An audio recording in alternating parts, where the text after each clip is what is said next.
Sebuah penelitian di Institut Aerospace Stuttgart menemukan bahwa air menyimpan suatu bentuk memori secara mikroskopik. Dari satu gelas air yang sama, saat diteliti tiap orang berbeda, gambaran mikroskopik yang dihasilkan juga sangat berbeda.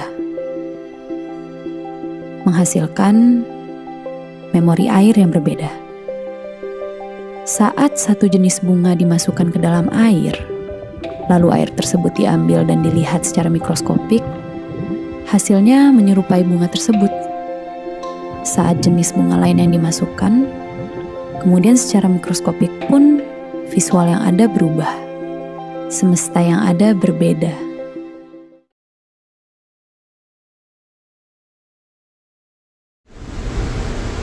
Air.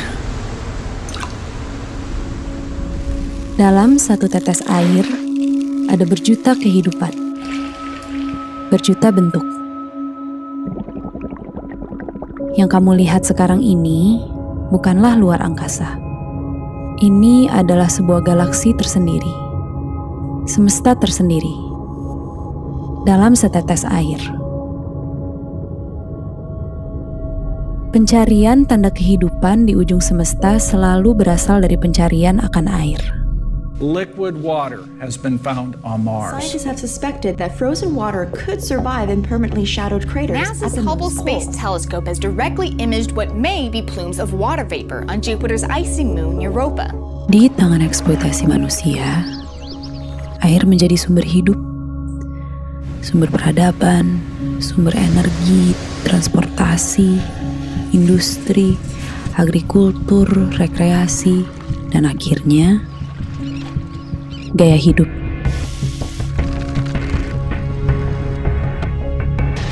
Melihat yang baru, kemudian dengan teknik fotografi secara visual menarik gitu ya. Wah, pengen juga ya. Hari ini dia menjadi tren, minggu depan dia sudah tidak bisa dipakai lagi. Konsumen tuh di brainwash bahwa busa sama dengan bersih. Busanya banyak, dikesat itu lebih bagus. Coba lah misalnya kita make untuk keperluan mandi cuci dalam satu hari sekitar 50 gram misalnya. Sedikit. Ada berapa juta orang?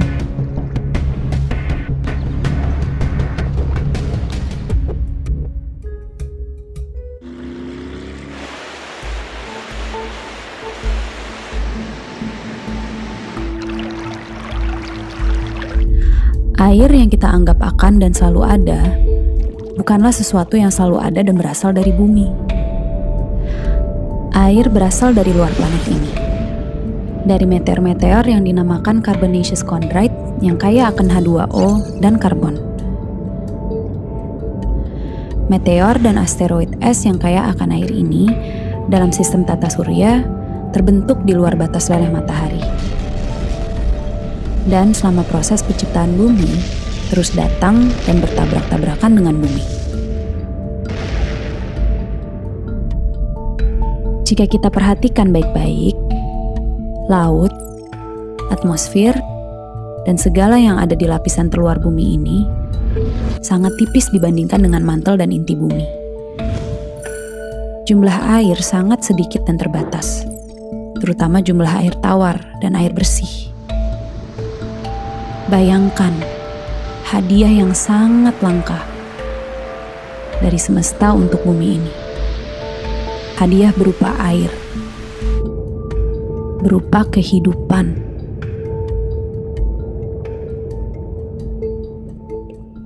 Three, two, one. See? It's a cloud. It's the water cycle. It's science. Selain air, kehidupan pun bersiklus. Standar kecantikan punya siklusnya sendiri. Standar tubuh yang ideal, kulit yang ideal, wajah yang ideal, penampilan yang ideal, pakaian yang ideal. Semuanya terus berputar, terus berubah.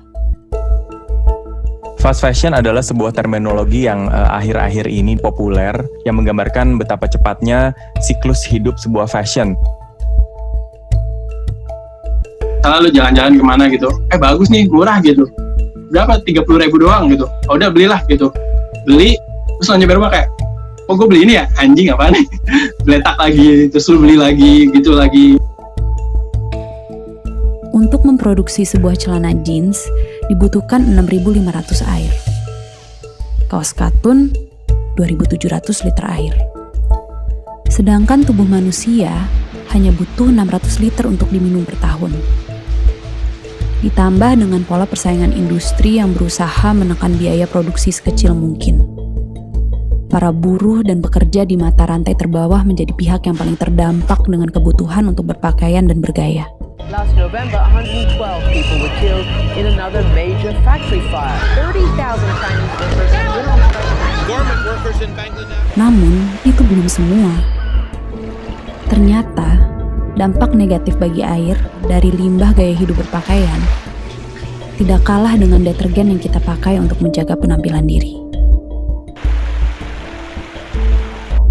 Untuk mencuci pakaian, wajah, tubuh.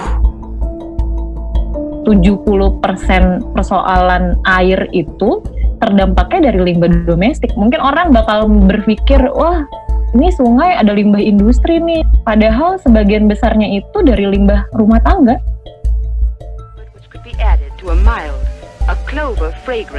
SLS adalah bahan kimia yang wajar ditemukan di dalam kandungan produk-produk pembersih dan kecantikan. Beberapa penelitian mengaitkan kandungan ini dengan resiko kanker, iritasi kulit, dan pencemaran lingkungan. Senyawa ini biasanya ditambahkan di sabun atau di skincare gitu ya, menghasilkan busa gitu. Jadi dia bisa membilas kotoran, bahkan minyak. Bisa aja sabun yang gak ada busa dan bersih. Pelan-pelan tuh konsumen itu kayak di brainwash bahwa sabun makin banyak berbusanya itu tuh makin bersih. Padahal it's actually not true. Busanya ini gak mudah degradable, kayak masuk ke water stream kita, masuk ke sewer dan yang lain-lain.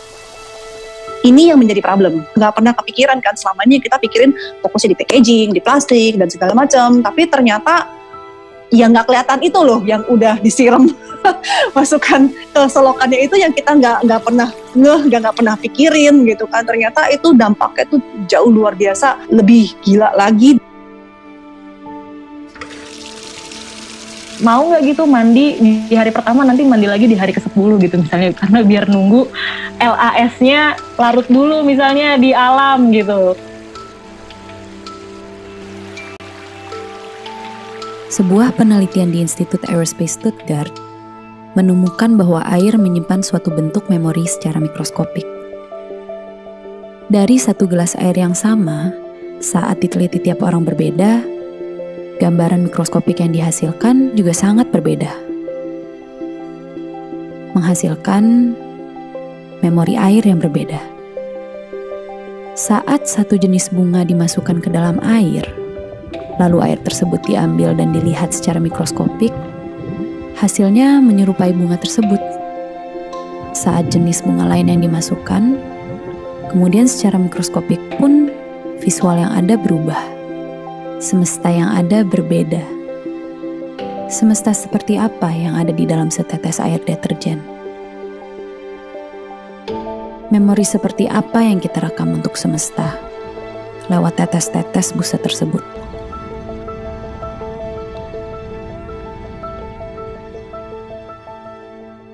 So we pour our waste chemicals and detergents into our rivers. Suds may or may not have been valuable in a kitchen sink. In a river, they can be lethal, killing the plants and the fish.